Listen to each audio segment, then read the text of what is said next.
Phoenician sailors figured out platform economics 3,000 years before Toby Lutke wrote a single line of code. The specific strategy they used to outlast Egypt, Assyria, and Greece now generates over $235 billion a year through Shopify. And once you see the structural parallel, you won't look at any platform business the same way again. Most people misunderstand what Shopify actually is. They call it a website builder, and they credit its success to making online stores easy. That's like saying the Phoenicians succeeded because they had good boats. It misses the entire mechanism.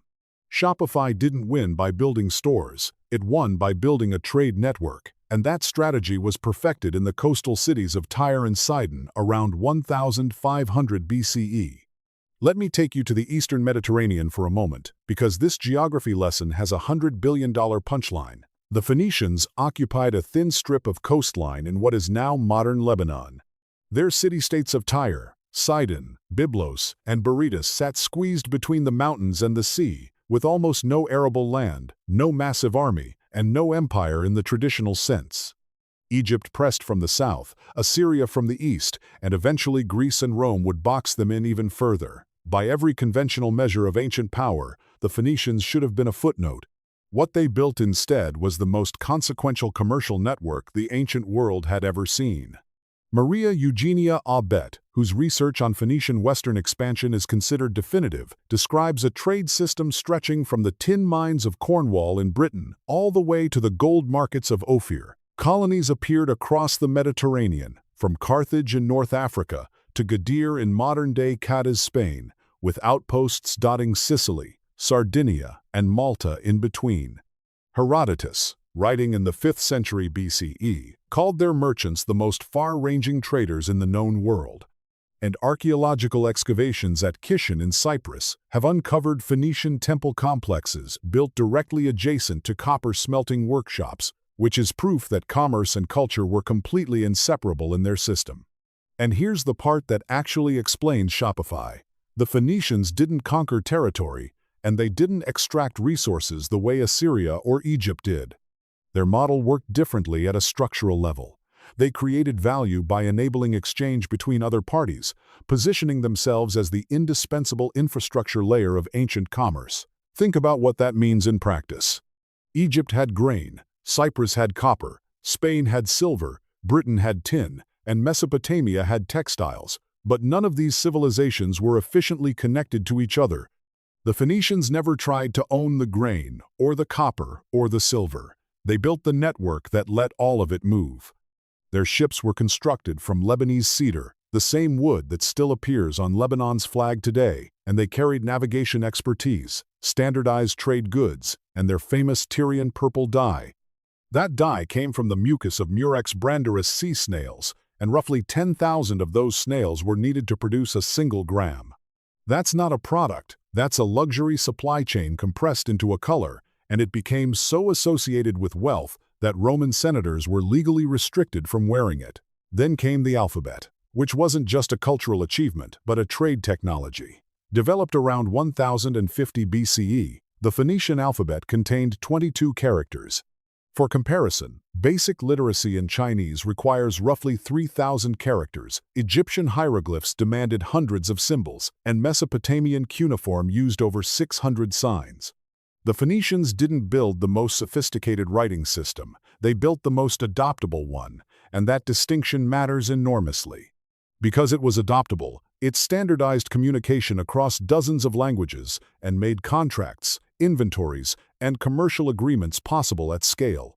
The Greeks took it, the Romans adapted it, and every alphabet you're reading these words in traces back to those 22 Phoenician characters. What the Phoenicians grasped, and what most powerful civilizations missed entirely, was that you don't need to own the goods if you own the network. Empires like Assyria would conquer a territory, extract its resources, and garrison soldiers to maintain control, which was expensive, brittle, and scaled terribly. The Phoenician approach flipped that on its head. They built trading posts instead of forts, offered services instead of ultimatums, and every new node they added to their network made the entire network more valuable without requiring proportionally more resources to maintain. If that sounds familiar, it should, Because that is the exact architecture underneath Shopify. Now watch what happens when you lay these two systems on top of each other. The Phoenician network ran on independent city-states and colonies, and Shopify runs on independent merchants. Value in the Phoenician model came from enabling trade between producers and consumers across vast distances, and value in Shopify's model comes from enabling commerce between merchants and buyers across the internet. The Phoenicians provided ships, navigation, and the alphabet as shared infrastructure, while Shopify provides hosting, payment processing, and a unified developer platform. Neither the Phoenicians nor Shopify tried to own what flowed through their networks, and both systems get richer when their participants get richer. That's not a coincidence. That's a structural signature. Shopify's most important strategic decisions mirror Phoenician trade doctrine almost point for point across 5 specific principles, and understanding them doesn't just explain Shopify's past. It tells you something about where platform economics is heading that most analysts are missing entirely. The first principle is what you could call the entrepot principle. In Phoenician commerce, an entrepot was a port that existed primarily as a redistribution hub, and Carthage is the classic example. Founded around 814 BCE, traditionally by Queen Dido of Tyre, Carthage wasn't built on top of a resource. It was built at a crossroads. Goods flowing between the western and eastern Mediterranean basins almost had to pass through it, and what Carthage produced on its own was beside the point. The city made itself essential by being the place where exchange happened most efficiently, eventually housing over 300,000 residents and becoming arguably the wealthiest city in the western Mediterranean. Venice tried the exact same model 2,000 years later, and when Vasco da Gama found a sea route around Africa in 1498, Venice's entrepot status evaporated within a generation. The Venetian economy never fully recovered. That lesson is brutal but clear, because entrepots only work if you stay at the crossroads, and the moment traffic routes around you, you're just a port with expensive real estate. Now look at what Toby Lutke did starting in 2006. He'd been trying to sell snowboards online through his company Snowdevil and couldn't find a decent e-commerce platform, so he built one. The critical decision wasn't building the tool. It was choosing not to stay in the snowboard business. Lutke recognized that the platform itself held more value than any single store on it, and he turned his tool into an entrepot. Shopify doesn't compete with its merchants. It positions itself as the crossroads where commerce happens. WooCommerce now powers more sites by raw count, and BigCommerce targets the enterprise segment, but neither of them built a network in the Phoenician sense. They built tools, while Shopify built a crossroads, which is why the platform now powers over 4 million storefronts, generating cumulative gross merchandise volume, reported at over $235 billion in its most recent fiscal year. If you're building any kind of platform, the Venice warning applies directly. You need to know whether you're the crossroads or just near one, because near comes with an expiration date. The second principle is what scholars of Phoenician governance call the koinon system, a loose federation of independent but interconnected city-states. Tyre, Sidon, and Byblos never unified under a single government. They cooperated commercially while remaining autonomous, and each city carried its own specialization. Sidon was known for glasswork, with some of the earliest glass vessels ever discovered coming from Sidonian workshops. Byblos served as a papyrus trade center, and the word Bible literally derives from the city's name.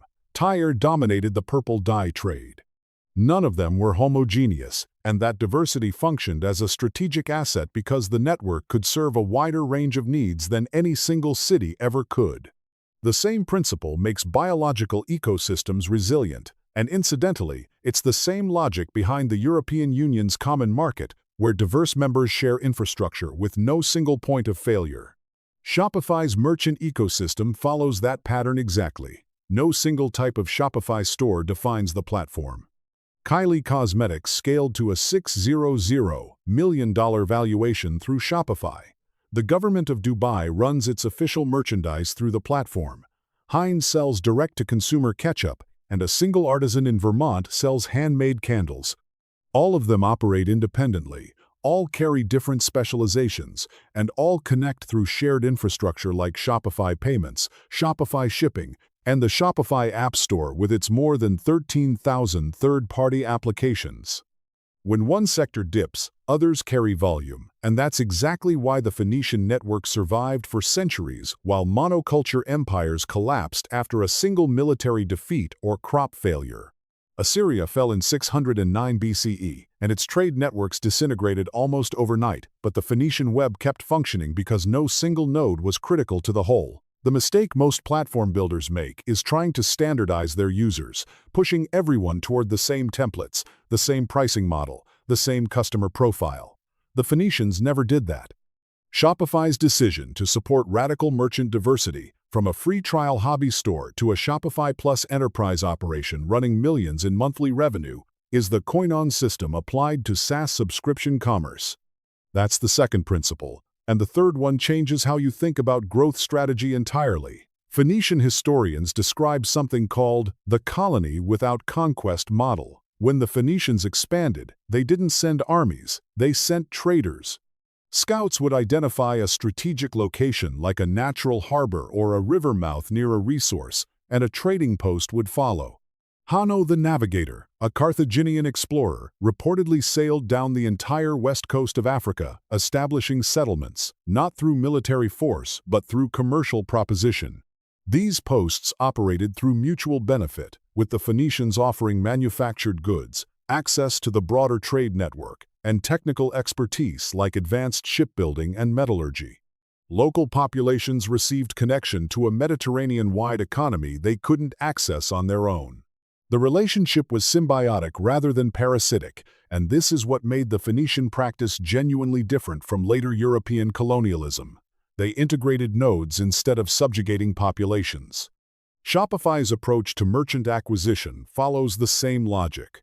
The company has never charged merchants to join the basic network. Free trials, extensive educational content through Shopify Learn, YouTube tutorials, and the company blog are all designed to lower the barrier so dramatically that anyone with something to sell can plug into the network. At Shopify Editions, their semi-annual product announcement event, the company has consistently released tools aimed at bringing more merchants in rather than squeezing more from existing ones. Once a merchant joins, Shopify benefits from their success through transaction fees and subscription upgrades, just as Phoenician trading posts benefited from increased flow of goods. More merchant success means more Shopify revenue, with no extraction happening without value creation. And that's where the Amazon contrast becomes unavoidable. In 2020, the Wall Street Journal documented how Amazon used data from third-party sellers to develop competing products, sometimes launching knockoffs within months of a seller proving demand. A merchant would spend years building a category only to find an Amazon Basics version appearing at a lower price point with preferential search placement. That's not a trading post. That's a garrison disguised as a marketplace. Amazon controls the customer relationship, copies products at will, and sets terms unilaterally. Shopify positions itself explicitly against this approach. Harley Finkelstein, Shopify's president, has described the company's mission as arming the rebels, giving independent merchants the tools to compete against monolithic platforms. That language isn't just marketing, it's a structural philosophy that maps directly onto the Phoenician trading post model versus the Assyrian conquest model. If you're choosing between a platform that extracts and a platform that enables, the Phoenicians already ran that experiment across centuries. Enabling wins over long timelines, while extraction wins over decades, and then collapses. Assyria no longer exists, but the Phoenician alphabet is in your phone right now. The fourth principle is what you could call alphabet economics, and it might be the most underappreciated parallel of all. Those 22 Phoenician characters mattered not just because the alphabet was simple, but because the Phoenicians didn't hoard it. They distributed the alphabet freely because widespread literacy served the network. More people who could read and write meant more people who could participate in contracts, invoices, and trade agreements, turning the alphabet into open infrastructure that made the entire system more liquid. Giving away your most powerful technology sounds counterintuitive, but the Phoenicians understood that the widest adopted standard wins, and if you created that standard, you benefit disproportionately from its adoption, even without charging for it directly. Shopify followed the same playbook. and the naming coincidence with Liquid, their open-source template language, released in 2006, is almost too perfect. But the principle extends far beyond one language. Shopify's entire developer ecosystem operates on alphabet economics. Their APIs are extensively documented and freely accessible. They open-sourced React Native libraries for mobile commerce, and they created Hydrogen, a React-based framework for custom headless storefronts, along with Oxygen, a hosting layer for those storefronts, making both of them free. At Shopify Unite and Editions events, the company has consistently announced tools that expand third-party developer capabilities rather than restrict them. Every one of these decisions follows the same logic.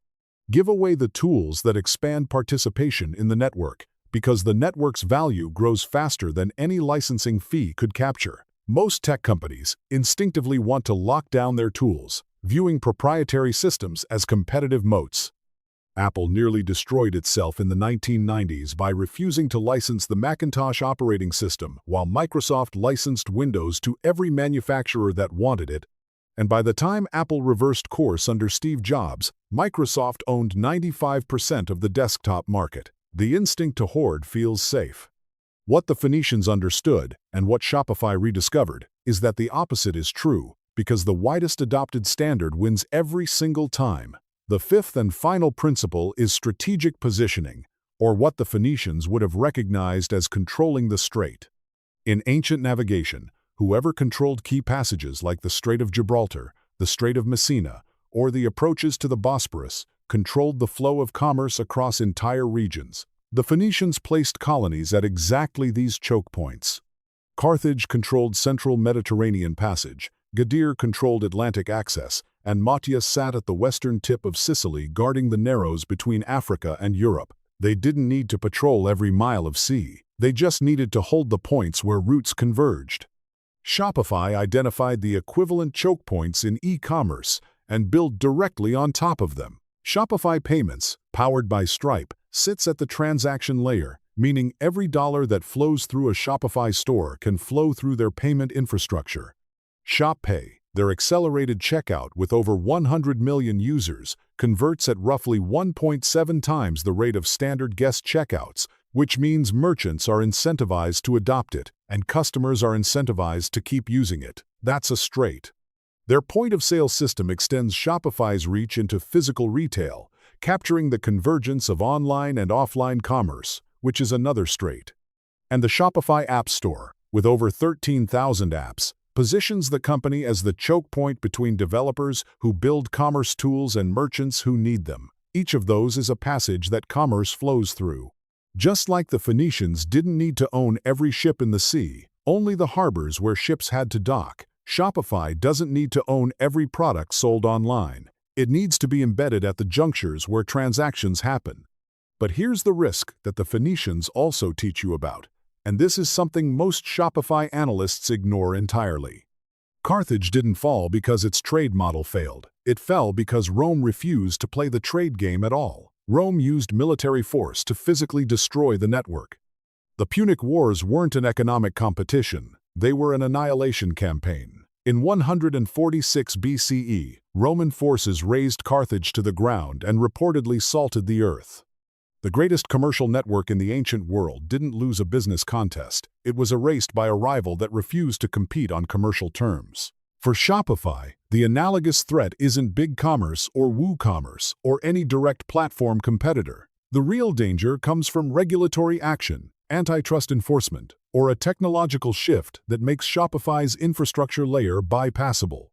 If governments decide that payment processing or merchant data constitutes a monopolistic choke point, the way the European Union has already targeted Apple's App Store and Google's advertising stack, then Shopify's straight strategy faces a Rome scenario. Not commercial defeat, but structural disruption from outside the game entirely. The Phoenicians didn't see Rome coming either. What Phoenician merchants figured out through